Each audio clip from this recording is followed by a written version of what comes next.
Three, two.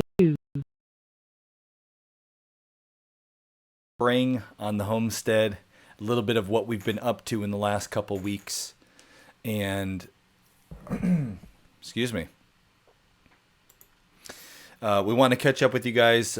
Just take a night to talk about what we've been busy doing, and we had a little bit of a stutter there in the beginning with our live stream, but it looks like we're good to go here, so I think we're good. So tonight we're going to talk about our spring on the homestead, some of the events that we have been busy preparing for, some of the big projects that we've been working on. We're going to talk a lot about upgrade improvements on our homestead and some tips that we might have for any of you who are looking to do some upgrades to your homestead, maybe some plans for the future. And we'd love to take some question and answer time, and we'd like to open up the microphones tonight and include your calls on the show. So if you would like to call in on the phone, you can dial 347-202-0228. Be sure to press 1 after connecting to get into the queue. So we have a really exciting show tonight, guys. Just a lot to talk about and a lot to get into. I'm really looking forward to chatting with you guys. And if you have any questions that you don't want to call in, just tag @Homesteady in the comments box, and I will be sure to get to it. So we're going to jump right into things tonight. Updates from our homestead this spring, and get to talk with you guys too. So let's get into this. The world that we live in is a crazy place, but you and me, we can each make it a little better. We can live a more sustainable life. We can become more self-sufficient. We can get more connected with the planet around us. And we can do all of this together. So everybody, cozy up. It's time for another episode of Homesteading. All right, so everything looks good here with our sound. Looks like everything's working, and be sure to let me know in the chat box if we have issues, guys. So let's talk about spring on the homestead. Spring is every year, probably as any of you listening who have any kind of small farm or small homestead know, spring is crazy. And it's one of those times that we look forward to all year long.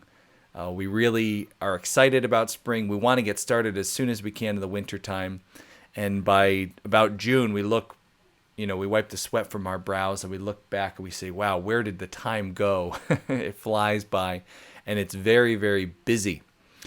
Our spring has been no different this year. It has been one that is jam-packed. And we've been really focusing on improving the infrastructure to our farm. And we're going to talk about a couple of the big projects. We've shared a lot on YouTube about those projects, and we want to make sure to share some of that with you guys. So don't forget, too, at the end of tonight's episode, we're going to do another giveaway. So if you're here at the end of the episode, we're going to be giving away another prize for our 10,000 subscriber giveaway. So be sure to stay put for that. So the big updates that we focused on this year on our farm, we have learned lessons over the last few years. We have realized that infrastructure is king. When you want to run a farm, when you want to run a homestead, when you want to have livestock and animals, it's very tempting to run out and buy those animals. It's exciting. It's fun to bring animals onto the farm. Maybe if it's not even animals, maybe it's plants. You go out and buy some transplants, or you buy a bunch of seeds. And as fun and as exciting as it is to bring those plants and those animals onto the homestead, if you do it before you have the right infrastructure, you'll learn some hard lessons. And we have, over the years past, learned these lessons in multiple ways. We've had animals that have escaped.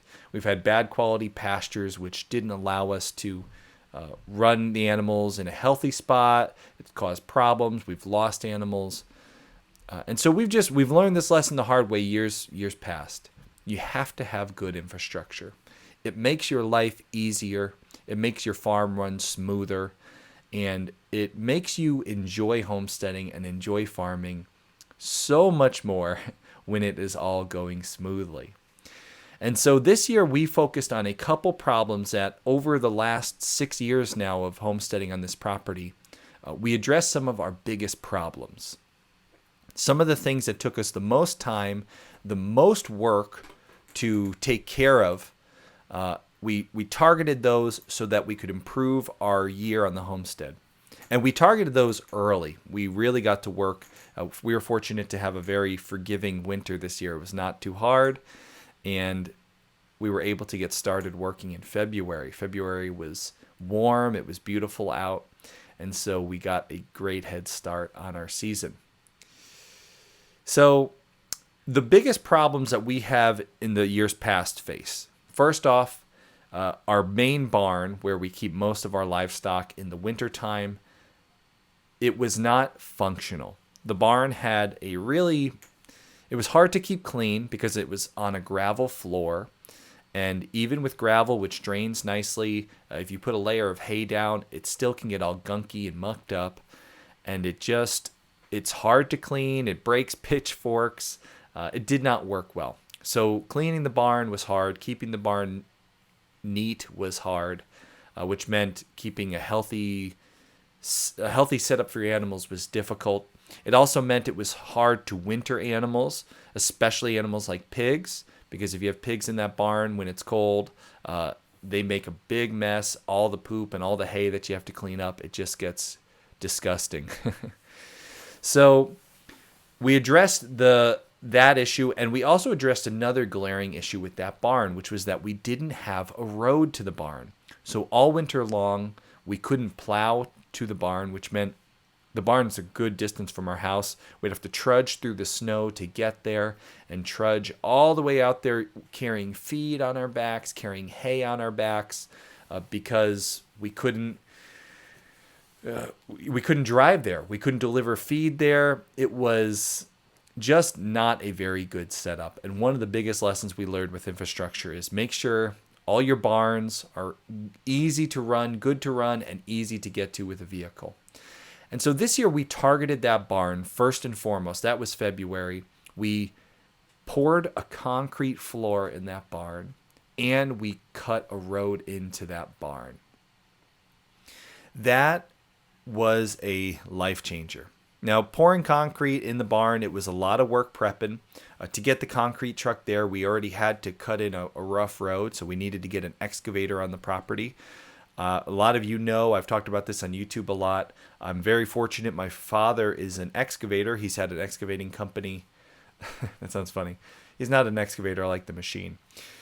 He runs an excavation business, and I actually worked with him for about 10, 15 years before I was self-employed with doing what I do now.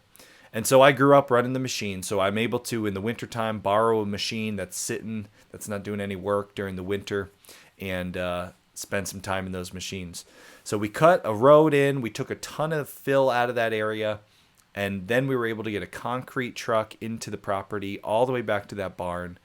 A concrete truck, they're built for site work, so they don't need a perfect road. They can drive across dirt and rocks. You just need a basic path for the truck to get there. And we were able to put that in. And it was a lot of work. But getting the truck in, it went smoothly. The pour went excellent. I had an uncle who has a landscaping company who does a lot of brick work and concrete work. He came and helped me out for the day. And one of the things we do all the time with projects here on the farm is barter. And this is something that no doubt you other homesteaders are probably very active doing. We have a surplus of meat from our homestead. We have a freezer full of chicken and a freezer full of pork.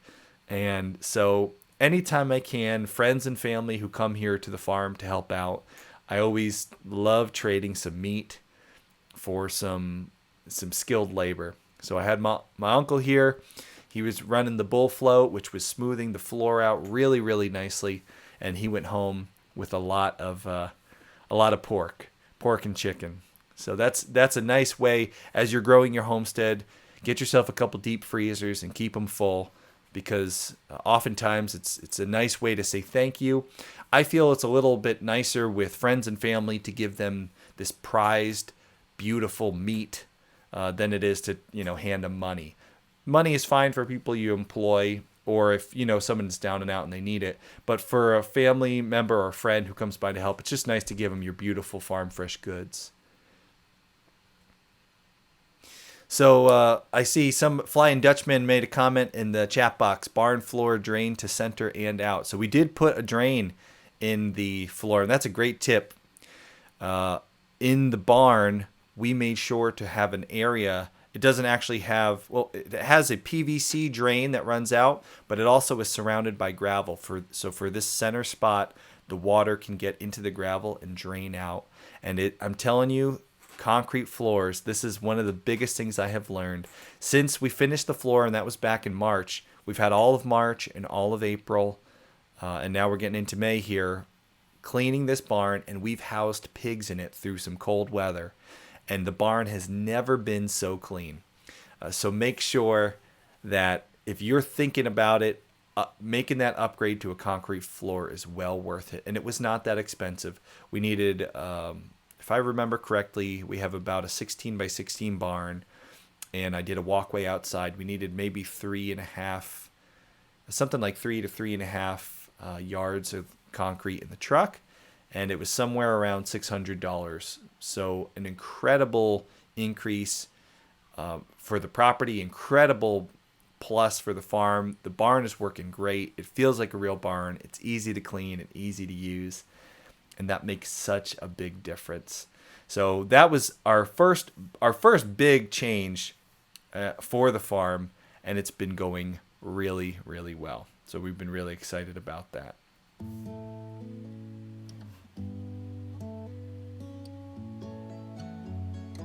So let's talk about our next big update.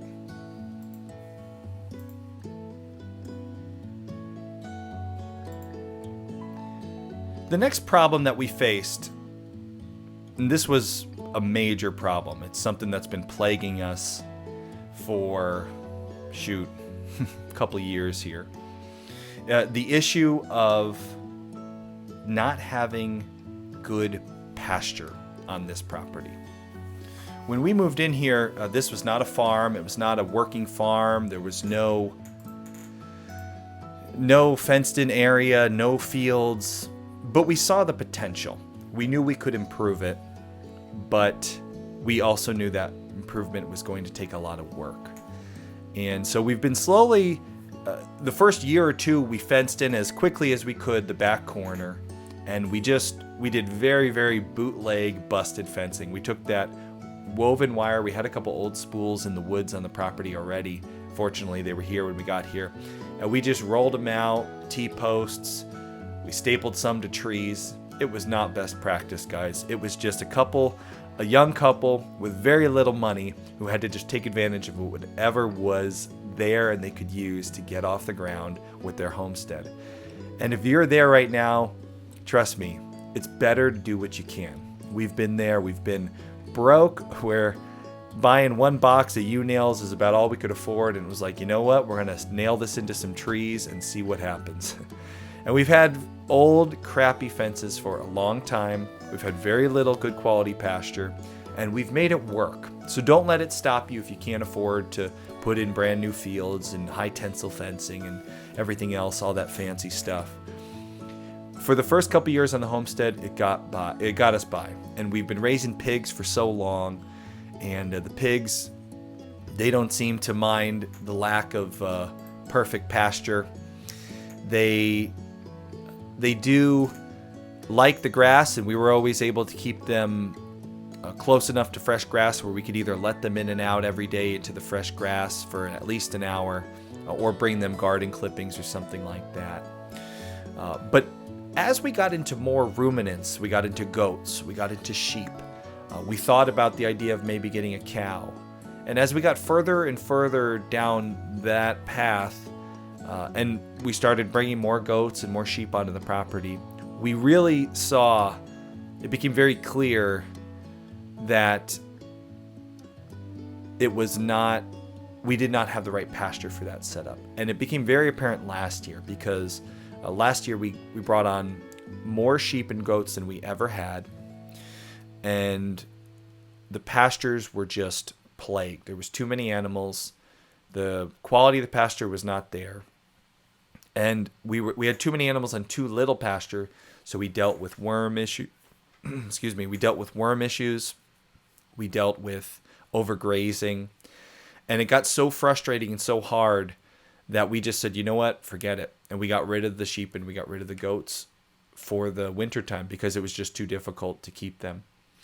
But we realized the value in having these animals on our farm. We personally love the meat that you get off goat. Goat is a delicious, really flavorful, great quality meat. We love lamb meat. Lamb meat's fantastic.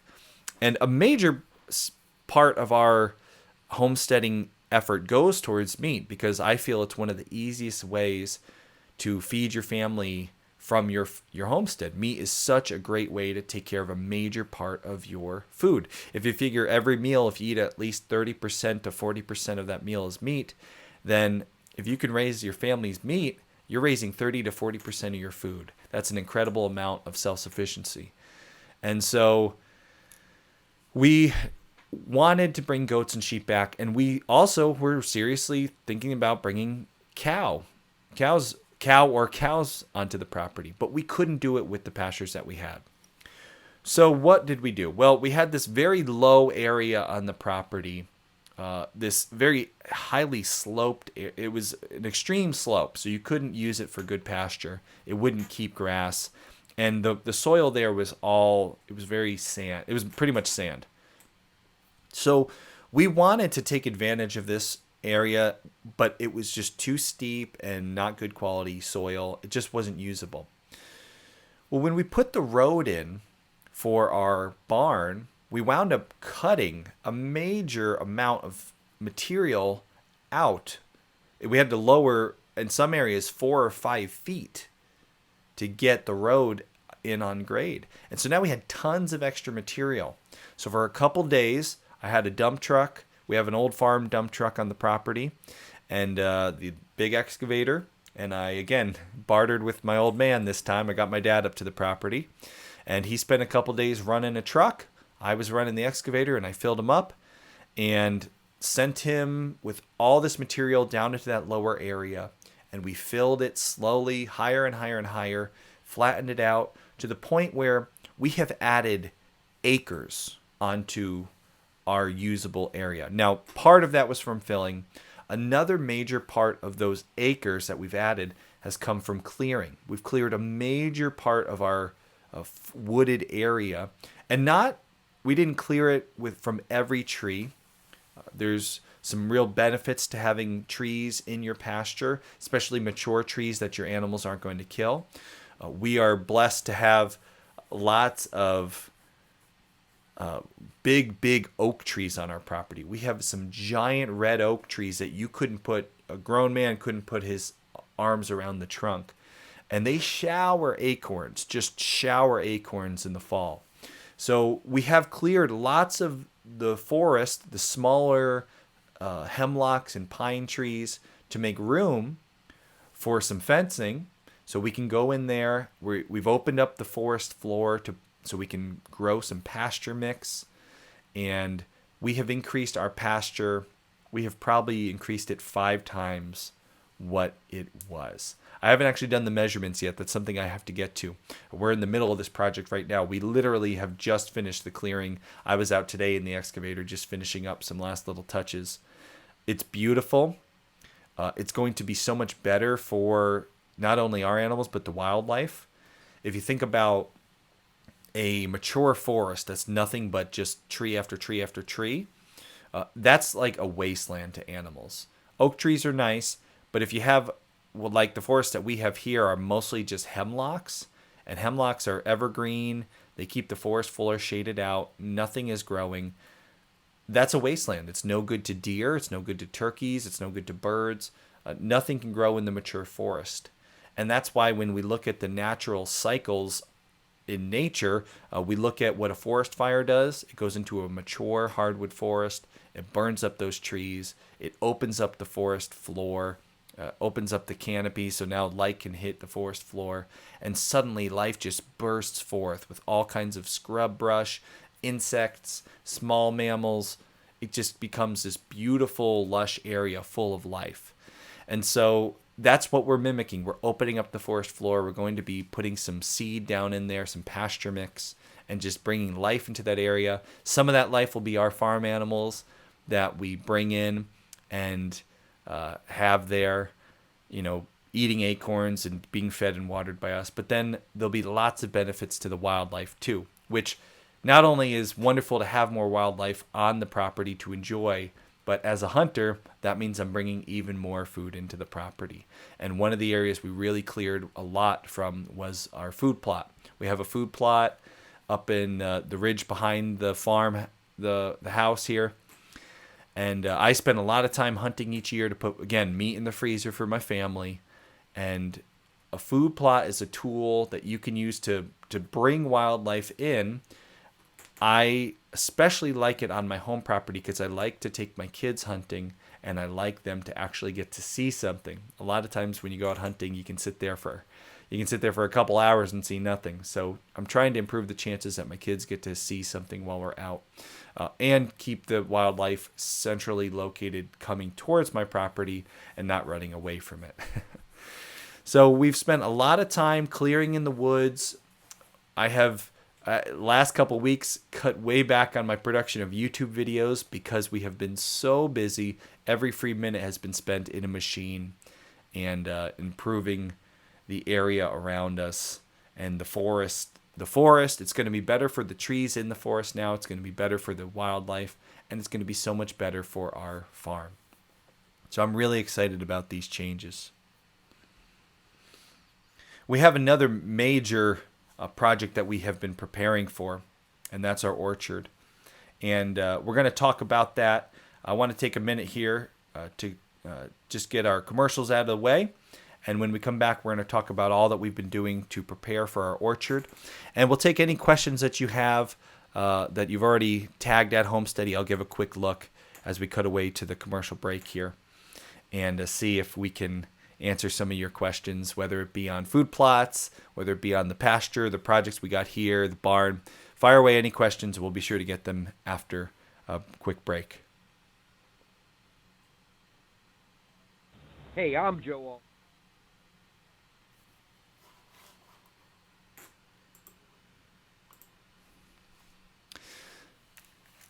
So guys, here on YouTube, your commercial is different than our prepper broadcasting commercial.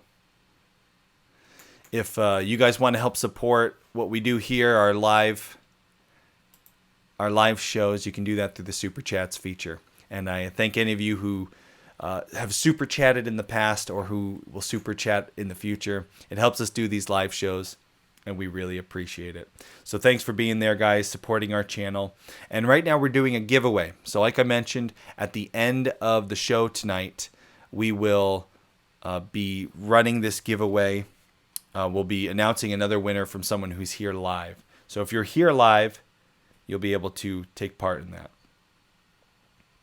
So thanks for joining us, guys. We'll be done with our commercials over at Prepper Broadcasting in just a minute. And be sure to fire off any questions that you have. And if you want to call into the show, you can do that. The number is 347-202-0228. So if you call that number, then press 1. And I'm going to put that number in the chat box now. Then press 1. You can call in and ask any questions or share a comment.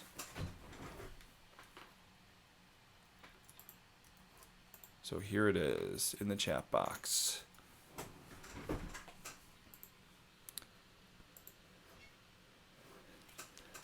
So be sure, guys, if you have any questions, tag at Homesteady or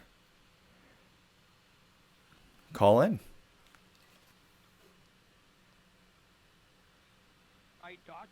Or call 800-923-9591. That's harvestright.com or 800-923-9591.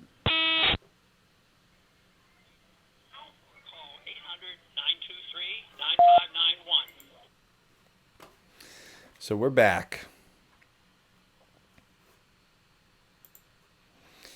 And I want to talk about our orchard, the big plans, But before I do, I just want to cover, we had a question from Line Flyer. He asked if we had raised and eaten geese. Line Flyer, we have not. We have raised geese before, but we have not eaten them yet. So, sorry, can't help you there. We had a question on Prepper Broadcasting. What is your YouTube channel? So guys, just search YouTube. In YouTube, just search Homestead and you'll find our channel. Going through, seeing if we have any more questions here, guys. Just be sure to tag at Homestead. It makes it easier to find them.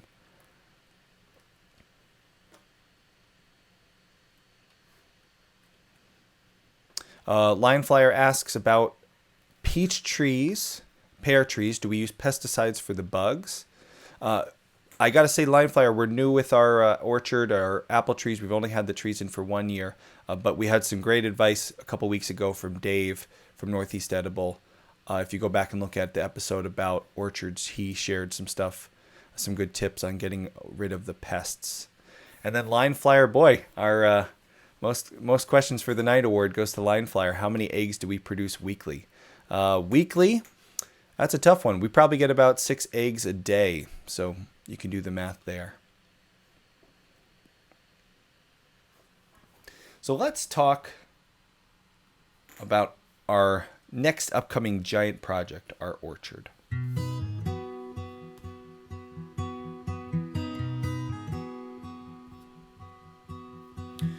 We talked about this in an episode or two ago. We talked about the whole idea of how planting fruit trees is a great decision for any homesteader because those fruit trees can yield year after year after year and improve your self-sufficiency. It can improve the amount of food you're able to get off your property. It can do so much better. And the beautiful thing about the fruit trees and the orchard is, unlike a garden, which every year you have to repeat so much of that work. You have to replant, you have to thin, you have to go through all that same work every year. The orchard, the fruit trees, those keep producing year after year. And if you do it right and if things go well, they can produce more and more with less work. So we have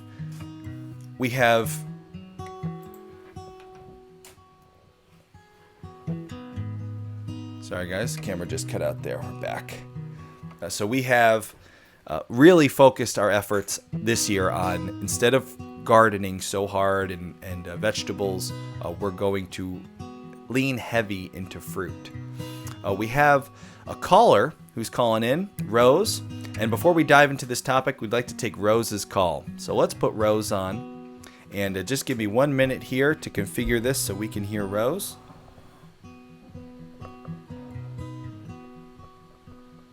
Hello?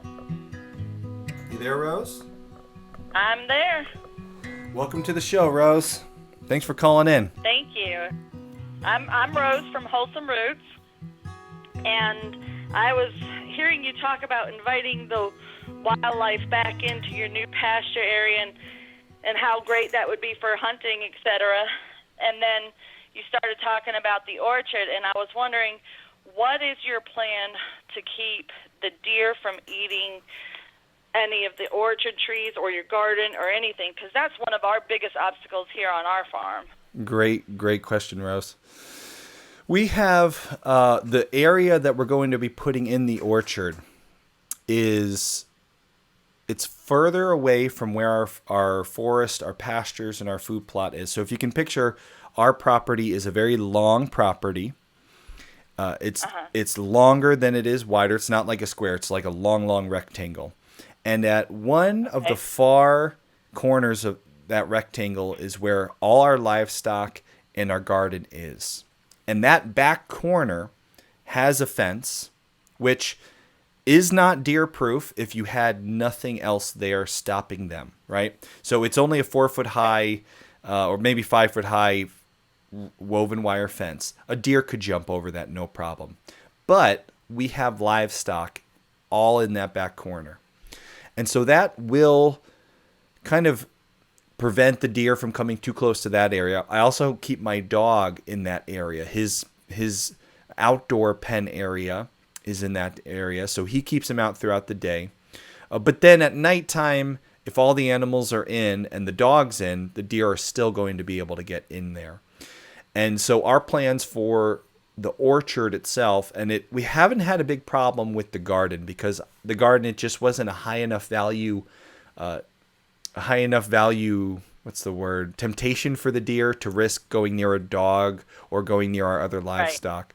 Right. But I'm sure the orchard is going to be, and Dave from Northeast Edible warned me about that. So what we're going to do is use a combination of electric high tensile and also just electric. You see like the tape, the electric strip tape. Yep. One thing that I have seen which works really great for electric for the deer, instead of doing, imagine like 2 or 3 strands, one above the other for your fence for the deer, where they have just a single straight, like vertically they're all in a row and they could kind of leap right over that. Deer have very bad depth perception. And so what they say you should do is you do 2 strands, one low and one high, right, one above the other. But then your third strand, you actually bump out from the other 2 and you make it closer to them and kind of in between the lower and the higher one. So now you have a 3D like fence. A stair step. Yeah, like a stair step, or even like a triangle with the closest strip out being kind of the apex of the triangle. And so what you're creating is a 3D fence. And because deer have bad depth perception, they're more likely to bump into that first one that's sticking far out, because the first one sticks further out than the other 2. And they're much more likely to wind up getting zapped on that and then taken off. So if you have a very powerful charge and it's got that 3D effect, that I have heard. Now, we haven't tried it here yet because we haven't needed to, but our plan for this is either electric high tensile, where we can electric high tensile, and where we can't, we're going to go with that 3D electric tape. Does that make sense, Rose? That does. That's similar to what we were thinking about possibly having to do in our orchard area, because the deer have been almost killing our young pear and apple tree. They'll hammer it. Yeah, they're really, really bad. One of the other things we looked at doing is one of those net fences, like the Premier One fences. Yep. And doing ducks out in that area to keep, like, guard ducks, you know? Yeah. You know, certain animals, deer are easily spooked, and certain animals will definitely keep them away. You might look into geese, because I know geese can be protectors of the flock. They're a little bit bigger. They might make a bigger fuss. Yes, the Premier, make a lot of noise. The one thing with the Premier One fencing, because we use that here, we've in the past partnered with Premier. They make awesome products, and I love their stuff. I'm no longer partnered. I don't get paid to say that. I just love their stuff. But it is, if you have a large orchard, the netting can get very pricey. And the thing I don't like about the netting is the maintenance is tougher. So you have to make sure the ground is clear. So you have to weed whack that, or some people will spray pesticide if they want to go that route. We didn't want to use pesticide, so we had to weed whack the bottom of the netting. So that the 3 tape method, the 2 tape and then the one sticking out, it's going to be easier to maintain, because you could walk with a weed whacker right underneath that at once a week, just real easy without moving anything. You could go and cut, and even with that, you might not even need to, because the strand that's going to really get them is the one that sticks out at them. And so you may find that's an easier method that's more effective, because a deer can jump over all those fences from Premier One. Just to give you an idea, we had a goat. Her name was Lido, and she was very much like a pet, way less like an actual piece of livestock. But Lido could jump right over that. Goat. Yeah, it sounds like every goat, right? Lido would jump over that fencing no problem. If there was the slightest little dip, and she was not as tall as a deer, and deer are very, very athletic. They're very, they can jump really high, really fast. So the woven wire, if you're doing it already because you want to have ducks in there, then the electric netting. If you already want to do that, then that's a great way. And if you have some geese in there or something that's going to make noise and cause a fuss, then that sounds like a really good method. But if you're just trying to keep something out of your orchard, you might find that 3-tape method, that 3D fence method, works really well. And I got a resource for you, Rose. If you search on YouTube, growingdeer.tv, there's a channel, Growing Deer it's called, and they're a hunting channel, but they talk a lot about using electric fences to keep deer out of areas. Part of what they do is they build food plots and they keep the deer out of them for 6 months out of the year so that they're really lush and green and healthy. And so he'll show you, he'll break it down, this process. That's where I learned about it. He's a wildlife biologist. The guy's a genius. Grant Woods is his name. We've had him on the show in the past. And he's just a wealth of knowledge, and he'll show you in the video exactly how to set that up. So we don't have a video to share, but go check out growingdeer.tv and search, electric fence or food plot, that sort of thing, and I'm sure you'll be able to stumble across his method. It works fantastic. So I hope that helps, Rose. It does. Thank you so much for answering my questions. Sure. I really appreciate it. Well, thanks for calling in, Rose. We love having callers. And if you'd like to be on the show like Rose was, guys, just call 347-202-0228. Be sure to press 1 after so you can get into the show. Thanks for the question, Rose. We've been getting a lot more questions here. And let me see here. I want to make sure I'm not missing any.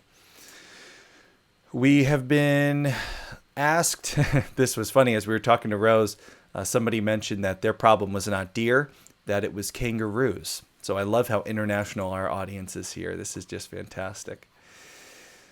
So let's see, a shout out for us in Australia on Silhouette Park Farm. There you go, guys, Silhouette Park Farm. Thanks for listening. We got Australia listening here and sharing in tonight. So that's awesome. Let's see. What breeds of chicken do we have for layers? Justin asks us. So Justin, we have right now the only chickens that are laying eggs are our Aracanas. My son's got the chickens that lay those nice bluish green tinted eggs, and they're doing fantastic. We also have one single brown chicken. I don't remember what kind of chicken that one is in the mix. Our up-and-comers for the year, we have some Rhode Island Reds. They're pretty much an old faithful you can't go wrong with, so we have some of those we're raising. We bought some very special blue Marins for my daughter. They will lay a dark chocolate egg. My son has the blue eggs. My daughter has the chocolate brown eggs, and mine has everything else. So that way we know whose eggs are who when we go to collect them. But last year we sold all of our egg layers, so we've been eating my son's, and I've had to pay the kid to get eggs on the table. So we work it out. Brian, the suburban escapee's husband, Brian. So Alexia does our write-ups. Brian's with us tonight, and he asks if we thought about bees. Brian, I will leave the bees to you guys. Kendra used to raise bees, and she was, it's something I think she would like to do eventually. Again, she did it with her dad. Her dad was a bee guy. I'm not comfortable around bees. I've been stung a lot of times as a kid, and I had a couple of those experiences where you throw a rock. This sounds bad. I wasn't throwing a rock at the bee's nest. I was working, and the job was to clean rocks out of the lawn. So it was my job to throw rocks into the woods. I wasn't targeting the bee's nest, but I was picking up rocks. Like I said, my dad ran an excavation business. We were cleaning up a property, and I was just chucking rocks into the woods. And I just chuck this rock, not looking, and all of a sudden I feel them on me, the bees just going nuts. And I took off running. And this is not the only time that's ever happened to me. I've stepped on nests in the woods, and I have some bad bee experiences. And all that accumulated to just getting skeeved out by bees. Now I know I don't want to malign the honeybee. These were not honeybees. These were yellow jackets, which are not the same thing. And we have a really good podcast all about bees where we defend the bee. But for me, I can't handle being around a swarm of bees. So that would make me a pretty bad bee guy. So we'll leave those to maybe my kids and my wife will do in the future. We actually have looked into getting someone who does a bee service where they'll bring the bees onto your farm and they'll take care of the hive and check in on them for you. So we'll see. That'll be maybe in the future you'll see that.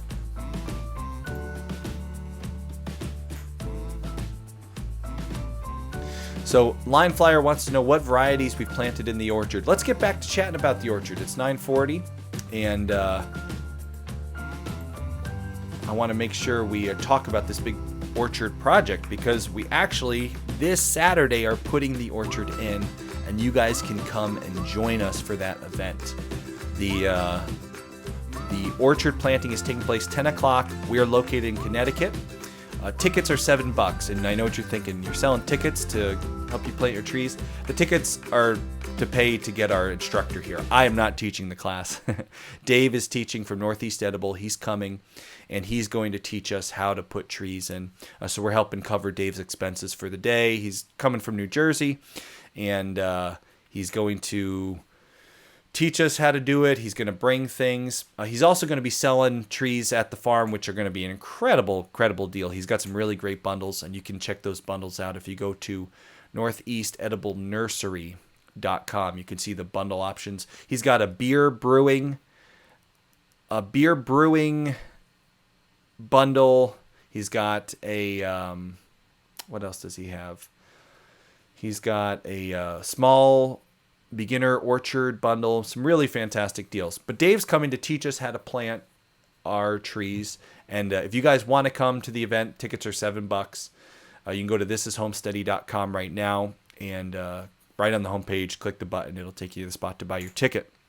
We have planned in the orchard a huge variety. We have apples, we have pears, we have peaches, we have nectarines, we have mulberries, we have cherries, persimmons, pawpaws. We're putting blueberries, raspberries, an incredible diverse array of fruits. And one of the things that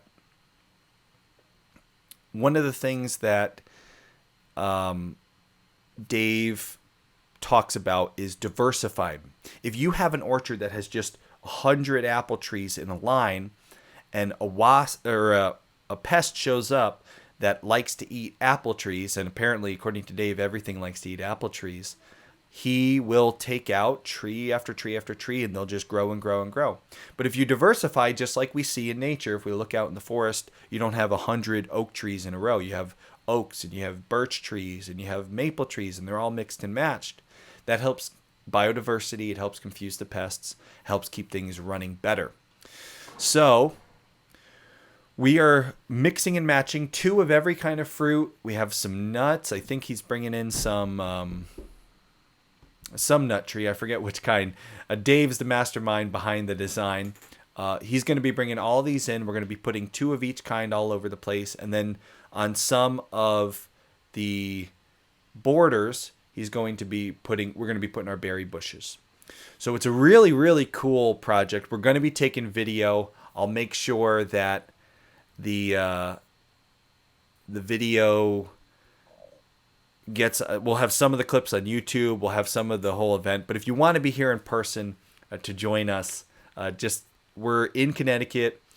Go to the website. You can find all the information at thisishomesteady.com. The area where we're putting the orchard, it used to be our secondary pasture area. And so it's a very fertile area. There's a lot of fertility there. Because we had these animals, we were running in the grass. They were, pooping, manure, hay all over the place.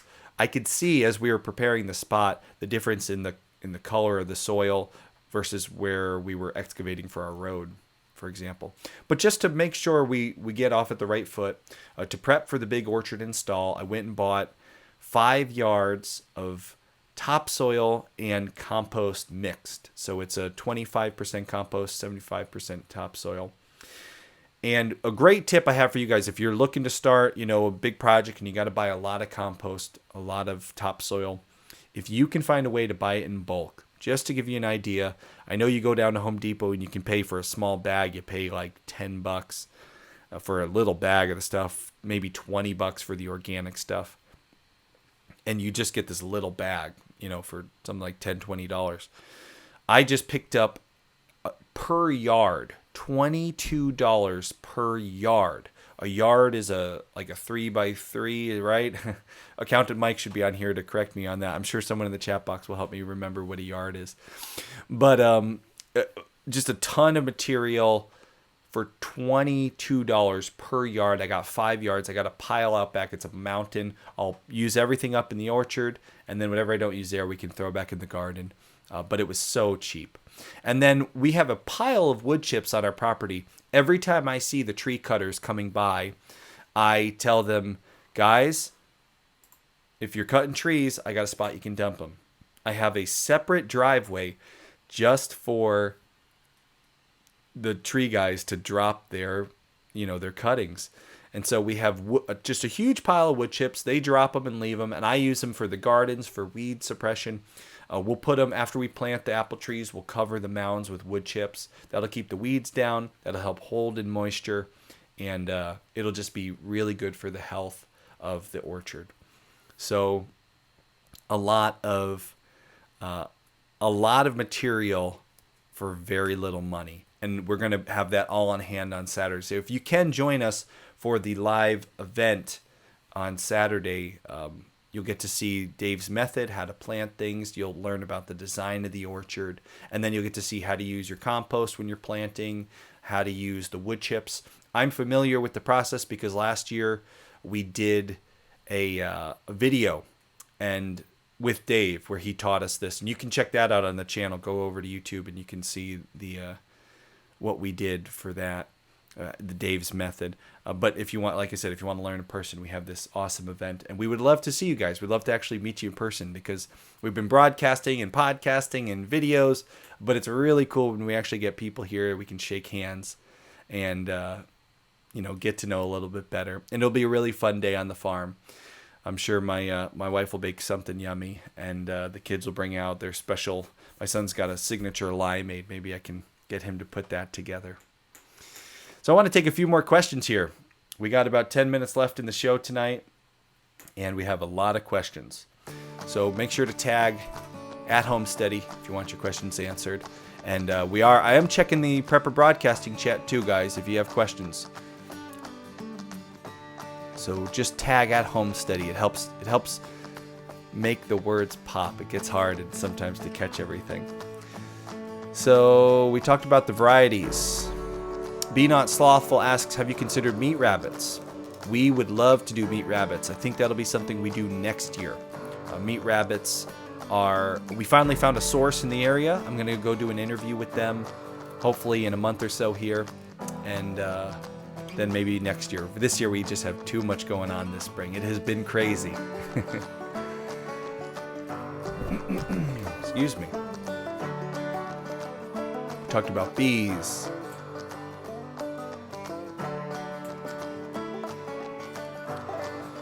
Oh, interesting. Lime Flyer says mulch only works in the north. It makes great ant beds in Texas. It doesn't work. Justin wants to know what a pawpaw is. Justin, go and listen to the interview with Dave. We talked about pawpaws. They are I've never even had one. We talked about them the last 2 weeks, though, because we talked about them foraging, too.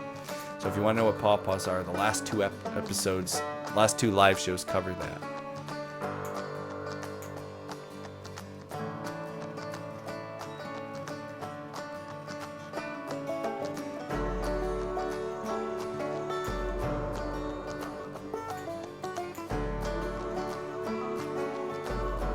All right, guys, I don't see any more questions. Look like we covered most of those.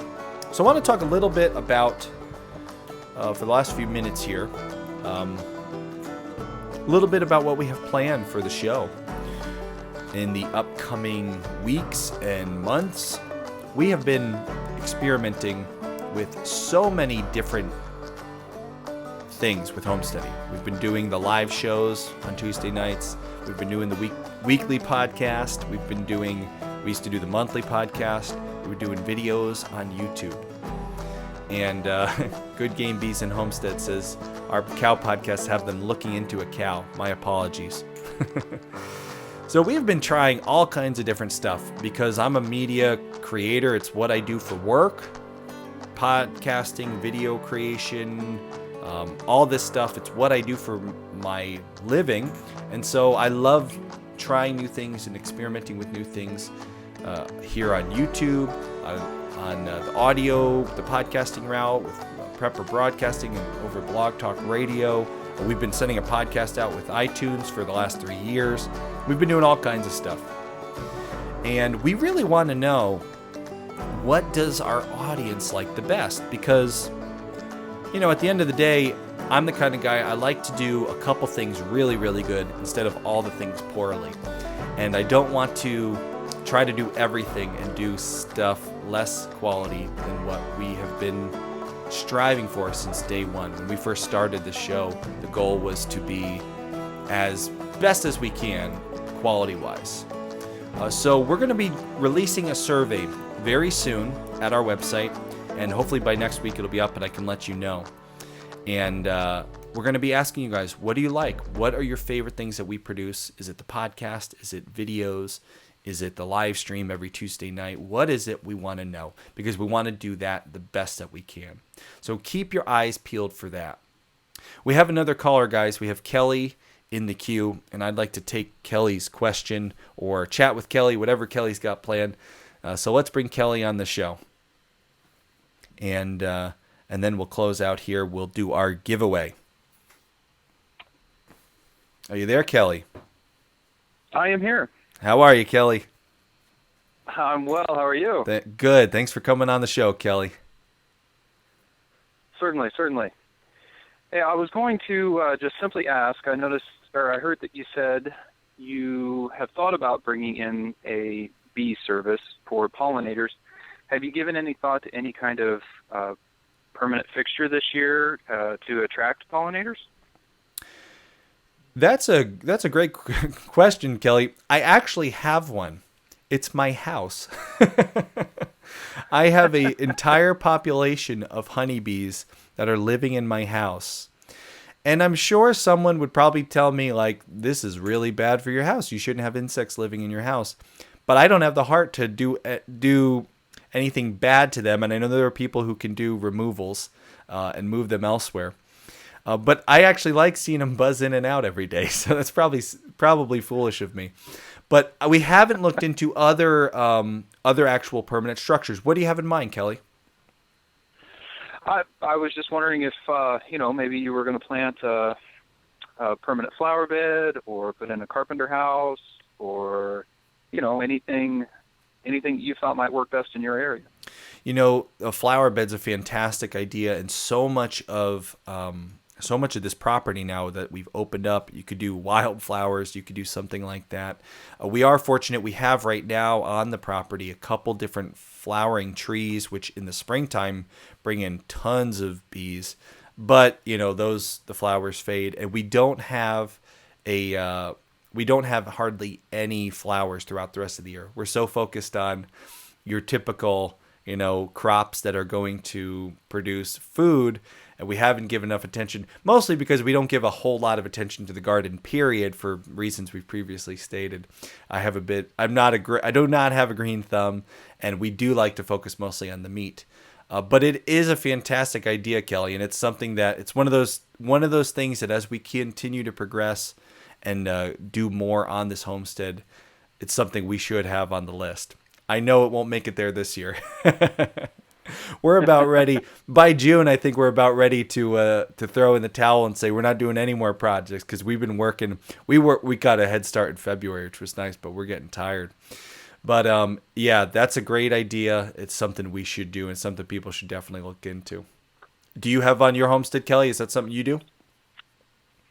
I'm actually going to put in as many as I can fit around the edges, Mexican sunflowers, which are kind of the size of a daisy, but they grow 6, 7, 8 feet tall, Wow. almost like a bush. You almost have to support them, but they are really good at growing wild and attracting everything from a butterfly to a honeybee to the ones you don't want, wasps Wow. and such.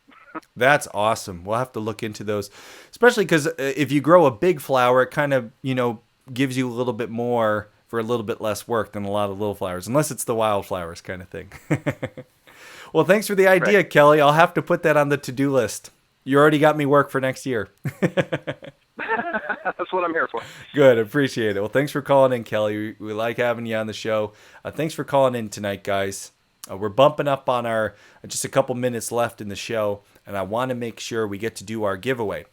So last week we weren't able to include both chat boxes, but we're going to do that this week. So here's how you win. Right now, just text either in Prepper Broadcasting or over on YouTube. Just text in the chat box, "I want to win." And you have a couple seconds to do this. The way that we choose our winner is we just do the Google random number generator. And I ask it to give me a number between 1 and 10, 1 and 20, whatever it is. I hit the word generate. It punches out a number, which it already has. And as soon as I see that person, number 8, Corey Morris. Congratulations, Corey. You are our winner. Did Corey win last week? Corey, if you won last week, people are going to think this is fishy. You'll have to let me know. The name, for some reason, I feel like Corey won last week, but let me know if I can check my. If not, we'll give it to number 9. But so, guys, thanks for joining in for the live chat. I'm going to keep an eye out. Corey Morris won last week. All right, Corey. Well, I can't give you 2 prizes. So right after Corey, let's see who is right after Corey. I'm going to go to the box here. You know what? I'm going to get a new number because that got a little fishy there. So number 5. Number 5 was Corey Morris was 8, 7, 6. Number 5 was over at Prepper Broadcasting. It was Flying Dutchman. Congratulations, Flying Dutchman. You're a winner. You'll have to email me, Aust@thisishomesteady, and I'll send you the prize. And Corey, don't worry. You got your prize coming, man. So, all right, guys. We got a couple minutes left here. So, closing thoughts. This was a fun show, guys. We have been like I said, spring is a crazy busy time on the homestead.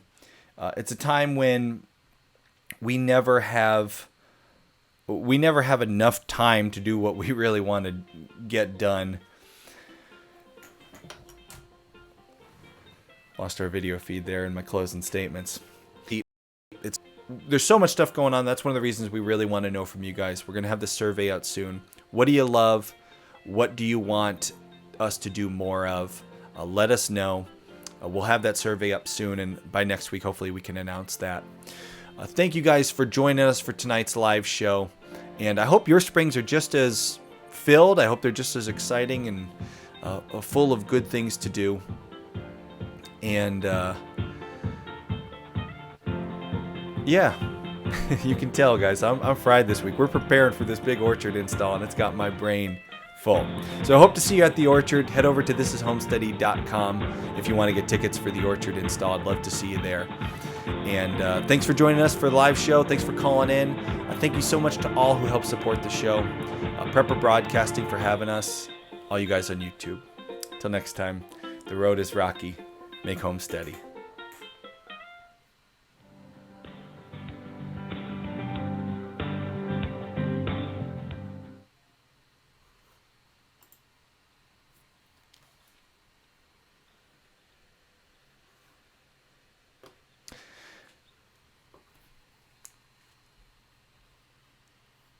Thanks for joining us, guys. Thanks over on YouTube, guys. Everyone who joined in live chat. All the questions. Sorry I couldn't get to them all. I know there's always so many questions. We can only take so many in a night. But thanks for being here for the show. And Corey, Congratulations for the second win, but we'll send you your prize. We're giving away. We'll give Flying Dutchman, who was over at Prepper Broadcasting. He was number 5, so we'll give him that prize. Thanks for watching, guys, and we will see you next week. And we will get some more videos out, especially once we get the orchard install done. I'll be taking videos. We have a really good video on beef cattle that I took a week or so ago that I gotta get out. So there's a lot of stuff. We've just been so busy, but we will get to it. So thanks for joining us. We'll catch you guys here soon on YouTube, and we'll be here next week.